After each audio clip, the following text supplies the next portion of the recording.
Alright, so we are about midway through Season 2 for Gekishin Squadra. Ultimate Gohan has just dropped, and we've had Vegeta now for quite a bit of time. Typically, I like to do these tier list videos just a little bit sooner, like right before the next character drops, so I'm a little delayed on getting these Super Saiyan 4 Vegeta's arrival. And now we are on to Ultimate Gohan, and I figured I would just do this one at this moment, just to kind of give my first impressions of the character. The tier list has changed because I think we have gotten to a point with very well done balance changes to that, like, you can't really define it by numbers anymore. Like, if a character is placed within the same tier, they are pretty much just like, they're not going to be ranked within these tiers. Like, they could just be interchangeable at any point. That's just kind of where we have developed. So the tiers that we have now are best in role, great in role, good in role, decent in role, and other characters that does their job but better. Pretty self-explanatory. I actually like the way that this is formatted, and I'm going to save best in role for 2 characters per role. We'll just do 2. So it'll be 2 damage, 2 tank, and 2 technical will be in best in role. Everywhere else can have however many characters as we can have. So without further ado, let's go ahead and just get started. We're just going to work our way down. We're going to start off with Goku, who is still he's the cream of the crop. He is just still a good, consistent damage dealer. He can hop in and out of fights like no one's business. Good character. Just a good character. I'm not going to spend too much time on some things that like should feel pretty self-explanatory, unless I got some pretty spicy takes to toss at you. I think we kind of all have a pretty good understanding of how these characters are placed, but I'm just going to put my thoughts in on certain takes where they need to. Piccolo is still pretty great in the role. Super Saiyan 4 Vegeta makes his life a little difficult, and Khalifa is still a pretty bad matchup for him. But this character can still spit damage like no one's business and is a great range character. Frieza is absolutely great in the role. He's definitely fallen off a little bit due to the Zarbon nerfs, which aren't really that bad in hindsight, but when you have a character that's entire gimmick is just turret characters, if having one of those turret characters come back just a little bit slower, it'll hurt the character a little. Plus, I mean, there's just some clear-cut obvious choices that are going to go above him for very obvious reasons. Baby, I can't really, we could just put him here, because Baby's whole gimmick is just to hop in some allies and to overtake enemies. But most of his other big gimmick is just pushing people off. And unfortunately, hopping into your allies just doesn't feel strong enough. 90% of the time, it's just going to turn it into a 2v1, which you really just don't want. The healing is not potent enough. The damage is not potent enough. And then outside of that, his main draw outside of that is pushing. Like, he is a displacement style tank, and you have Super Saiyan 4 Vegeta that just doesn't lead. Like, his overtaking allies and enemies needs to be buffed. I think they need to steer into that direction more for Baby and buff that aspect to really give this character a kind of his own, to keep giving this character his own, and to buff his identity pretty much. But right now, his main tool is just displacement, and Vegeta just does it better. Zamasu is going to be good in role. The character still has some pretty mid to late game, but still the most dominant early game of any tank in this game. He will put you in your place. Boob is going to go down this bottom tier. He is just worse Piccolo in just every way. The buffs were a nice step in the right direction for his skill 3, but just getting increased cooldown on his skill 3 was just not good. Like, this character still has abysmal early game, and everything that he can do late game, Piccolo can just do it better, like leads better.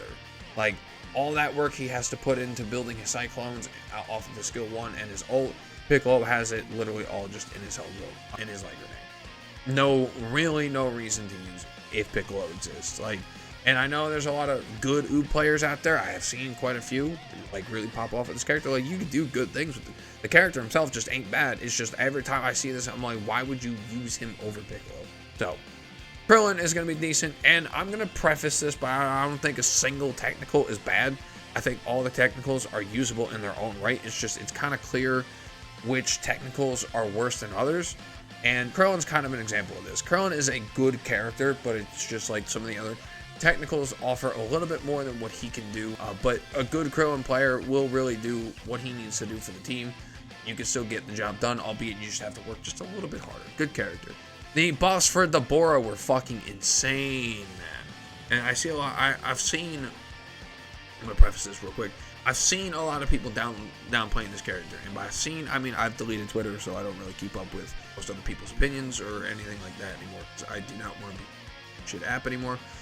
But the Bora is ridiculous. He is just insane, a real true blue menace right now. I think the only thing that kind of holds him back personally from being a best in role up there with Goku is his DPS is still a little on the weaker end. If you can play the long game against Deborah, his DPS is still on the lacking side. Like a good Deborah is going to rush into your face. He's going to get what he needs done. So you just have to learn how to fight the matchup, and you pretty much got it. Boo is going to drop to good in roll simply just because I hate the fact that we have a single healer in such a high burst damage game, because like the healing that he can supply can come in clutch every now and then, but most of the time, most of these characters are just going to get fucking destroyed before he can just, yeah. Like, Boo's a good character. Like, he's a good character. The healing's going to come in clutch. There's nothing wrong with Boo. It's just, most of the time, you're not going to really feel like that healing is doing that much, you know. 18, I'm going to go ahead and toss it into good and roll. The adjustment to her destructive disc just felt great. It does weaken her endgame just a little bit, but buffing up her early game feels pretty really squishy, but the burst damage and the stuns from this character are insane. Khalifa, you're going to go to great and roll. The nerfs to the cooldowns just kind of made the character feel more tuned. Like, more tame, I should say. Like, Khalifa is still a very good tank. Wrath is a broken mechanic. But, like, of course, we just have some better characters. Like, honestly, I really don't think any of the tanks placements have just changed all too much. But, like, Khalifa is still just good. Thor is going to go up at the best in roll. This character is still just genuinely absurd. Apparently, they buffed his invincibility frames, which is kind of, yeah. Give him some longer cooldowns, but this character's still nuts. This character will still rock your shit 90% of the time. This is just a good character. Good tank. It's crazy how Bojack was down here. He had his own tier below it. And now would you look at your boy? Would you look at people who are out there Bojacking their shit? This character, and it's funny too, because really all they did with Bojack is just give him a little bit more damage, but made him act faster out of his skill 2 and his skill 3, and that just completely changed the character on his head. Because now he can effectively utilize what he wants to do. He wants to set up traps and he wants to detonate them. Like, he can do it now. Like, it's good. Bojack can play the game style that he wants to play, and I could not have asked for better buffs in the right direction. Still has a pretty weak early game, and that ult is still garbage. Unless you're using it properly. Like, do not be using this while enemies are all over you. Try and fire it from a distance. I learned that pretty quickly, that this is a distance covering ult that needs to be fired behind some safe cover. You cannot just be using that thing willy-nilly. Just a weak early game, and an unfortunate ultimate is just going to keep him out of best in roll. But this character is absurd now. Do not get it twisted. Gohan is still... Kid Gohan is still one of the best technicals in the game. You cannot go wrong playing this character. I do genuinely think he's going to get a little bit of nerfs. When nerfs roll around. Trunks is just worse Super Saiyan Goku. And yes, I know everyone's going to say, well, actually, when he gets KOs and assists, he gets a supercharged cooldown. It don't matter, dude. He's a squishier, shittier Goku. It's just it. Like, I'll give him... I think his ult is better than Goku's. But everything else about this character is just awful. Like, it just is. Like, skill 1 is clunky, skill 2 puts you in people's faces, but, like, why would you want to get into anyone's face in this meta? The way he does, being as squishy as he is. Please buff him. Vegeta is just kind of decent. The adjustments were okay. I don't see it with this character. Like, the only reason why he is not going down here is because he does have his own playstyle, and that's just a high armor tank that's supposed to just stick around for a while and just abuse the fact that he's getting reduced cooldowns once he gets to a certain HP threshold. But other than that, yeah, just use another tank, genuinely. Goku Mini, I'm going to put in good. I don't see what a lot of people are talking about. I genuinely think he is just kind of... He's alright, you know? Like, he does what he needs to do. Power pole extending on his normal attacks are pretty good. The nerfs to Pansy Bomb and the Lightning combo does hurt this character's potential overall, but like a good Goku Mini is going to control the field pretty well, and I think he does it pretty good. Cell's going to go into good and roll. Abysmal early game from this character, but he makes up for by the most dominant mid to late game any character has in this format, and that still shows that like even amongst the new characters that have dropped, like Cell overperforms once he transforms. But it's just that early game that really just holds him down. 17 is going to go into good and roll. The buffs were very nice for this character. I actually kind of enjoy playing him now. I play him every now and then whenever I want to play the dog shit solo queuing that is technical. But yeah, the buffs were nice. Good direction. Keeps him from being down here. Instantly gives him a step up over Krillin. I think the other technicals are still a bit better than him, but I digress. I undermine this character. I will apologize for underplaying this character before. This character is annoying. I hate him. I hate playing against it. I think he is definitely in due need for some nerfs. I don't think he is up here with the other two, but I still think he is in need of some nerfs. There's no reason why he could just go back to back invisible. That's broken. Like that should not be. It really should not. Gammas are gonna go up here. Phenomenal characters. The buffs just help them a lot, and they actually match up pretty well into some of the new characters. So great buffs. Love the buffs for the Gammas. Absolutely enjoy it. Kale was once a character I considered to be the cream of the crop, but it is crazy how two characters coming out have just dropped this character so far, and it is because they destroy her so damn bad. Kale's biggest gimmick, the biggest thing about this character was the fact that the reason why I thought she was so strong is it didn't matter if she didn't have much of an escape tool. Her burst damage was so high, you forced them to escape before you needed to. Now with Super Saiyan Vegeta and Gohan in the mix, Gohan makes it so she can't run away. Gohan is pretty tanky. Vegeta makes it so she cannot do any of that damage that she wants to do. If you are not playing against these two, she still holds up really well, but these two really put this character in the dirt. Super Saiyan 3 Goku, the nerfs weren't enough, man. They were not enough. That Kamehameha still hurts. Instant transmission needs a longer cooldown. Like, it's still just, there's no one in this game that can do what Super Saiyan 3 Goku does. He is just an overall good character. One of the best attackers in the game. Go tanks. Yeah, we'll put him in great. Good character. I think the nerf to skill 1 was kind of unnecessary. I don't really think he needed that. He did not feel strong enough to warrant nerfs in the first place. But I digress. You know, it is what it is. But still a good character nevertheless. Ghosts are very useful. He does what no other character can do in this game. I wish they would buff Galactic Donuts, but we'll see that when we get there. I stand by this character, man. I stand by my Topo. I stand by him. I stand by the fact that this character, it definitely outweighs a lot of the DPSs. I stand by the fact that he is a boss nuking machine. I stand by the fact that he is a great team fight pressure tool. I stand by the fact that we need to fucking buff him still.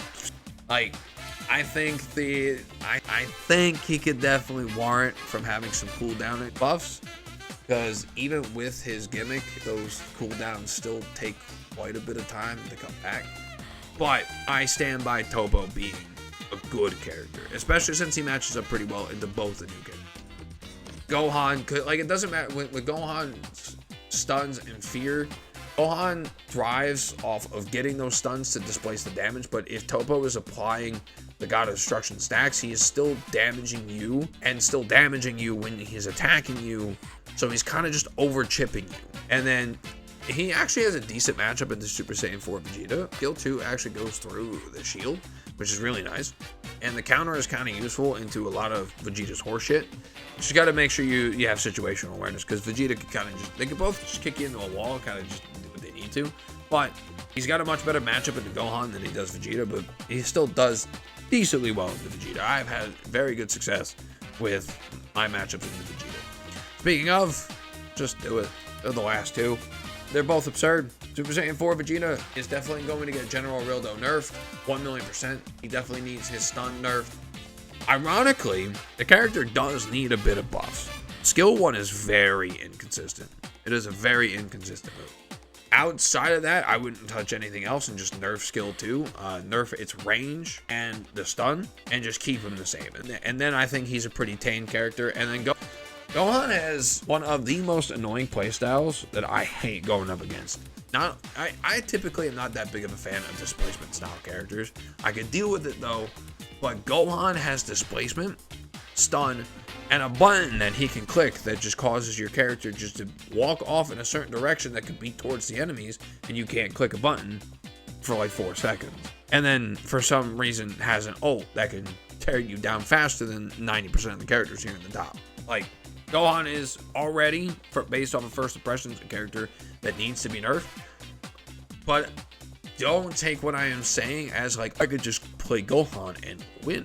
No, you actually genuinely need good game knowledge in order to play Gohan at his absolute best. I'm not going to let that derive or take away from Gohan in general, because he is still just genuinely absurd, even without proper game knowledge. But like, he's kind of a character like Hit, where you need good game knowledge in order to genuinely excel with the character. And that'll do it, guys. That'll do it here for this tier list update. This is first impressions on Gohan. This is an update of Super Saiyan 4 Vegeta, and this is the update after the patch, the big Season 2 patch, and changing a lot of characters. So let me know what you guys think of all this stuff down below. What do you guys think of these characters? Do you think any of these characters need to go up a little bit more, down a little bit more? Let me know what you guys think about all this stuff in the comments down below. Do you agree, disagree, all that jazz? Thank you guys so much for watching, and I'll talk to y'all later.